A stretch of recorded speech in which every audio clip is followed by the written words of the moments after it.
Diabetes রোগীদের উপযোগী ব্রি ১০৫ ধান উদ্ভাবন করেছেন বাংলাদেশ ধান গবেষণা ইনস্টিটিউটের বিজ্ঞানীরা। এই ধানে জিআই মান ৫৫। লো জিআই মানসম্পন্ন এই ধানের ভাতকে ডায়াবেটিক ভাতও বলা হয়। ধান গবেষণা ইনস্টিটিউট সূত্রে জানা গেছে, চলতি বোরো মৌসুমে গোপালগঞ্জ, বাগেরহাট ও নড়াইল জেলায় এই ধানের পরীক্ষামূলক আবাদ করা হয়। এই ৩ জেলার ৮.৭ হেক্টর জমিতে ব্রি ধান ১০৫ প্রথম আবাদেই সাফল্য মিলেছে।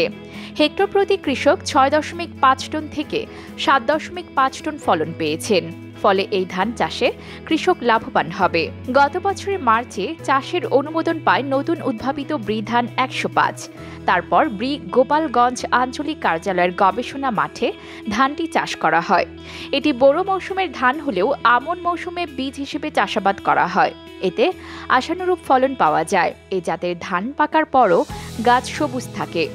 এ জাতের পূর্ণবয়স্ক গাছের গড় উচ্চতা ১০১ সেন্টিমিটার। গড় ফলন হেক্টরে ৭.৬ টন। তবে উপযুক্ত পরিচর্যা পেলে অনুকূল পরিবেশে হেক্টর প্রতি ৮.৫ টন পর্যন্ত ফলন দিতে সক্ষম। এই জাতের দানার আকার ও আকৃতি মাঝারি সরু ও রং সোনালী।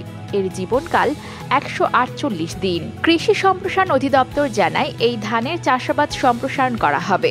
এতে ডায়াবেটিস রোগীরা উপকৃত হবেন। তারা একটু বেশি ভাত খেতে পারবেন। এই জাতের ধানের গাছ আকারে বড়, তাই খড় গোখাদ্যের জন্য পর্যাপ্ত পরিমাণে সংরক্ষণ করা সম্ভব হবে। এছাড়াও ব্রি ধান ১০১, ১০২, ১০৪, ১০৭, ১০৮ ও ব্রি হাইব্রিড ধান ০৮ নামের আরও কয়েকটি লবণ সহিষ্ণু ও উচ্চ ফলনশীল নতুন জাতের ধান উদ্ভাবন করেছে গবেষণা প্রতিষ্ঠানটি।